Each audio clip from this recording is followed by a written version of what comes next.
Dear friends and my dear students, I am Dr. P.K. Verma. Today I shall discuss about the innate and acquired immunity. It is the basic topic of immunology that every person should know. You know that there are a number of microbes, the viruses, bacteria, fungi, and protozoa present all around us. But we do not frequently fall ill because of our immunity against these diseases, and this immunity comes into us mostly by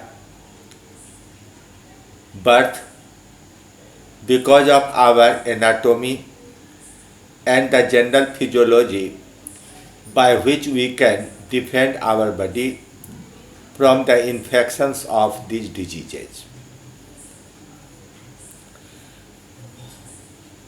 Just by example, you can understand it. Sometimes you and your friend get wet in rain. You enjoy it, but one of your friend got fever. What made the difference? Your friend was more susceptible for the disease, but you are resistant. Your friend may become frequently ill from one or another disease, but some of your friend may be always healthy. He rarely becomes ill. It means he has a strong body and a strong immunity against various diseases. In fact, everyone has the power to resist diseases, and this power differs from person to person. The wild animals are more resistant than the pet animals. The animals living in dirty environment are more resistant than those living in clean environment. This power to resist the infection is called immunity, and higher animals have a system called immune system to perform this function. The plants have no such immunity. The immunity can be classified into two types: innate immunity and the acquired immunity.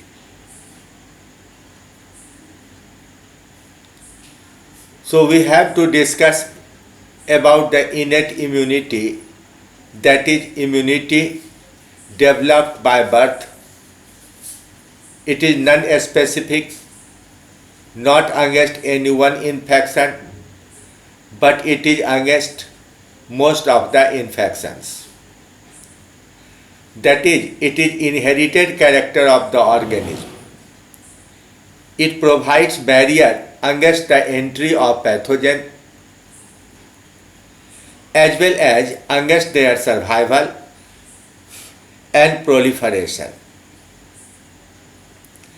There are four types of barriers. The first one is called physical barrier. The body surface is made of a stratified epithelium, that is the epithelium having many layers of cells through which entry of a pathogen is not easy.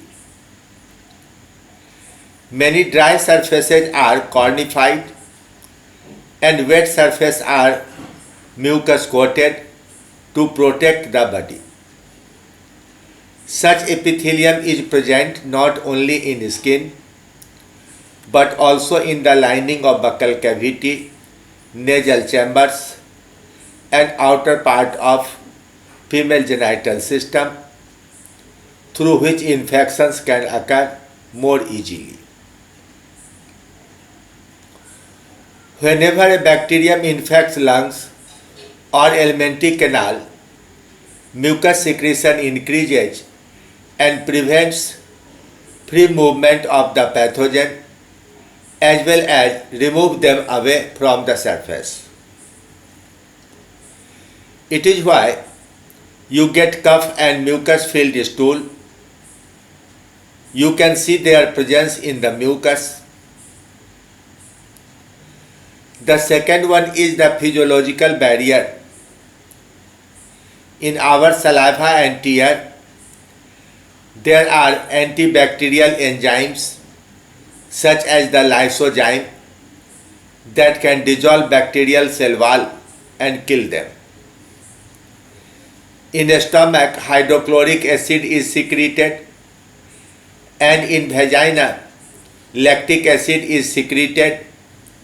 In the acidic medium, most bacteria die, they cannot grow. The intestinal mucosa secretes some antibacterial chemicals like alpha defensins and beta defensins.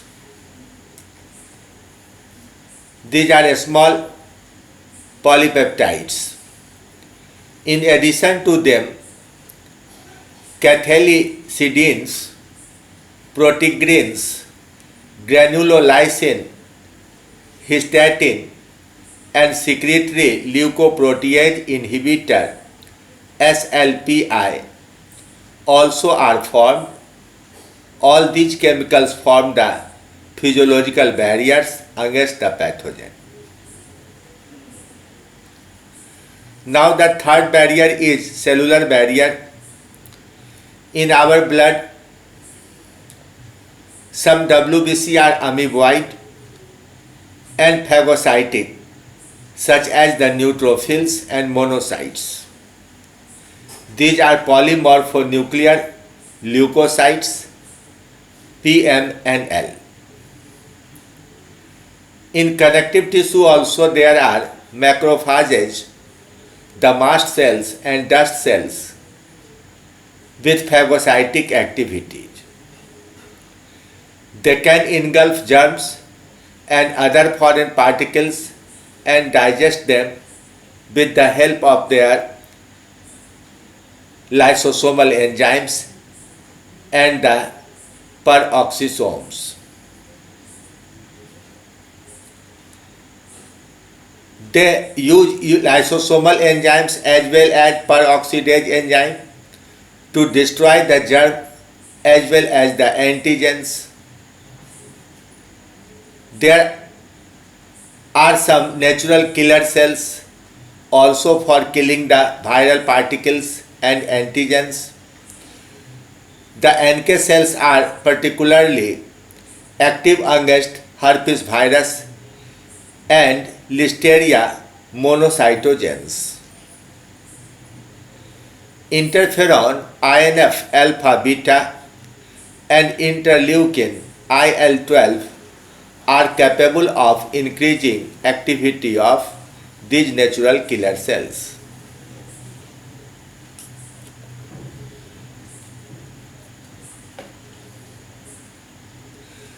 Now cytokines are special chemicals. The virus infected cells secrete interferon that prevents infection of the virus to other cells and tissues. Generally, the interferon produced by one virus can prevent infection of more than one virus. All these four barriers discussed here constitute the first line and second line of body defense. That is, the physical and physiological barriers form first line of body defense. The cellular barrier and cytokines form the second line of body defense. Now, what is acquired immunity?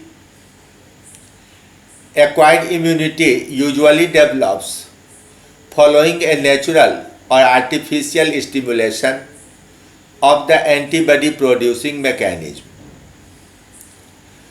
By natural stimulation means it is imparted by the infection through microorganisms and contracting a disease and recovering from it. This will usually result in a long-lasting immunity to another attack of same organism.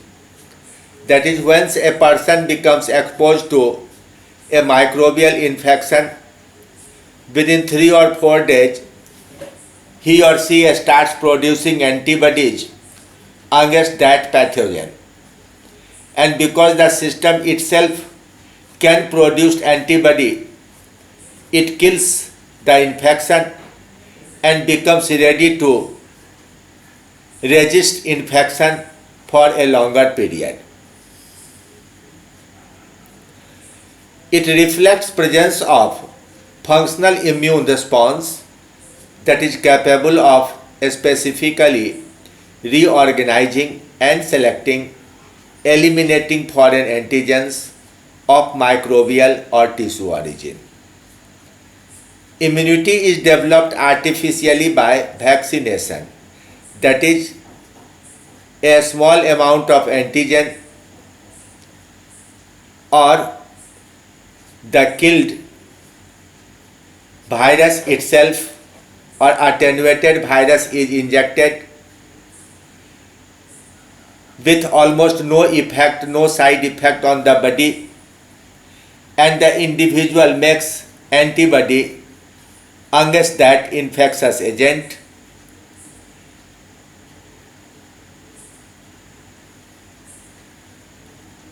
If the person is exposed to infection of those diseases, the system, virus or bacterial infections can be encountered by the system itself because it has been made eligible for producing antibody against those infections. The immune mechanism alerts by the first contact with antigen, leaves behind some immune or memory cells in the bone marrow of the individual. This would enable the response to any subsequent exposure to be faster and greater in magnitude. Individuals rarely suffer from such diseases as measles, mumps, chickenpox, whooping cough, etc. until and unless the earlier response was suppressed by treatment of immunosuppressive drugs and steroids. Thus, the subsequent encounter with the same pathogen elicits a highly intensified secondary or anamnestic response. Now, there is a specificity of the acquired immunity. In an individual, establishment of immune memory or the immunity to one organism does not confirm protection against other unrelated organisms. For example, after the attack of measles, we develop immunity to only measles but not against jaundice, polio or mumps, for which we will still be susceptible. So there is a need to get vaccines for all the major diseases or common diseases present in that habitat. Now, what is the antigen? Whenever there is an infection of microbe, the virus, bacteria or fungus or any foreign chemical that react with our body adversely, it is called antigen.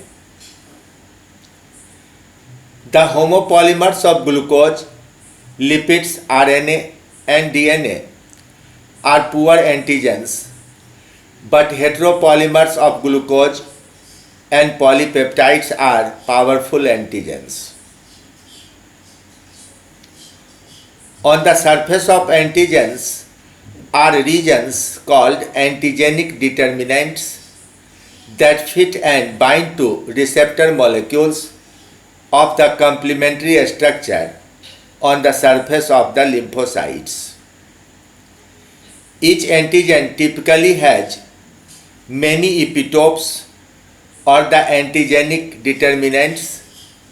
For example, insulin has at least 115 antibody epitopes.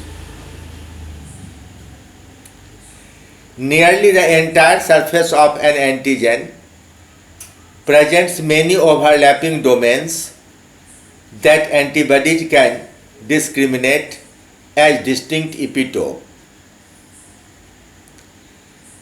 There are two types of antigens. Those which cause allergic reactions are called allergens, and those stimulating immune system are called immunogens. The binding of lymphocytes receptor to the antigen surface molecule stimulate them to multiply and initiate an immune response, including the production of antibody, activation of the cytotoxic cells, or both against the antigen. The amount of antibody formed in response to stimulation depends on the type and amount of antigen involved, the route of entry to the body, and the individual characteristic of the host. That is, some host can produce less antibody and some other can produce more antibody.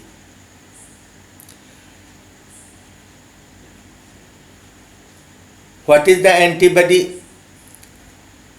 Our body can produce specific proteins that can counteract with the antigen and inactivate the pathogenic effect of the microbes are called antibodies. They belong to the gamma fraction of globin proteins present in blood serum, so these are called gamma globins. And as these are concerned with our immunization against the pathogens, these are known as immunoglobulins.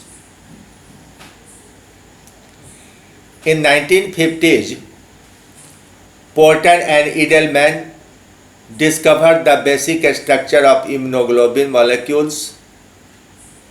They worked on the IgM molecules and found that two heavy chains of molecular weight around 50,000 Daltons each and two light chains of molecular weight 25,000 Dalton each are present in each molecule of antibody. The two heavy chains are identical to each other, and likewise the two light chains also are identical to each other. The light chains are associated with the heavy chains at their amino terminals and form a fork-like structure, and the remaining part of the two heavy chains are attached together towards carboxyl terminal, forming the stem. So the structure of antibody becomes Y-shaped. The light chain is associated with heavy chain by formation of a disulfide bridge towards its carboxyl terminal near the fork region. The two heavy chains are attached together by formation of disulfide bridge at 3 to 6 places in the stem region. The forked region of the antibodies form antigen binding fraction FAB, and the stem part forms crystallizable fraction, that is FC, when digested with enzyme papain and tested. That means papain breaks the fork part from the stem part. The fork part still has capacity to bind antigen, so it is called antigen binding fraction. And the stem part can be crystallized, so it is called crystallizable fraction. Now see a simplified diagram showing heavy chain in blue color and light chain in reddish color. The upper part of both the chains have been lightly painted. They contain the variable region responsible for binding with the epitopes on antigen. The angle of fork depends on the size of the antigen. In some cases, this angle is fixed, but in other cases, the angle is variable. This is the more detailed diagram showing a variable region forming the first loop, that is called VH and VL, that is variable region on the heavy chain or on the light chain. And there are three constant regions, CH1, CH2, CH3 on the heavy chain and Cl on the light chain. The fork part, this part is if variable in angle, that means the joint is hinge joint, otherwise the angle will be fixed. The stem part is longer, not less than 200 amino acids long, and sometimes there are a fourth constant region, CH4 also. In most antibodies there are three constant regions, CH1, CH2, CH3, but in some cases there are four constant regions, that is a fourth CH4 also. The first correct description of the antigen-antibody reaction was given by Richard J. Goldberg at the University of Wisconsin in 1952. It came to be known as Goldberg's theory of antigen-antibody reaction. There are several types of antibodies and antigens, and each antibody is capable of binding only to a specific antigen. The specificity of the binding is due to a specific chemical constitution of the antigen and antibody. The antigenic determinant or the epitope is recognized by the paratope of the antibody, situated at the variable region of the polypeptide chain. That is, the antigen has a specific structure known as epitope, and it is identified by a specific combination of amino acids in the variable region, that is known as paratope. The variable region in turn has hypervariable region, which are unique amino acid sequences, hardly 6 to 8 amino acids in each antibody. Antigens are bound to antibodies through weak and non-covalent interactions such as electrostatic interaction, hydrogen bonds, van der Waals forces and hydrophobic interactions. Now, in this diagram, a monoclonal antibody is shown. The antigen has as many as 3 epitopes. These 3 are the epitopes present in pairs, 2-point green, 2 ball-like, 2 conical. Now if the antibody is monoclonal, it will identify only one of the epitope, and therefore it can bind only to one specific epitope. But in multiclonal or polyclonal antibodies, there are capacity to identify more than one epitopes. So in this diagram you can see 2 different epitopes are being bound by 2 different antibodies. These are more effective than the monoclonal antibodies. So it is about the antigen and antibody, but this session will continue when we shall study the structure of antibody in detail. Thank you very much.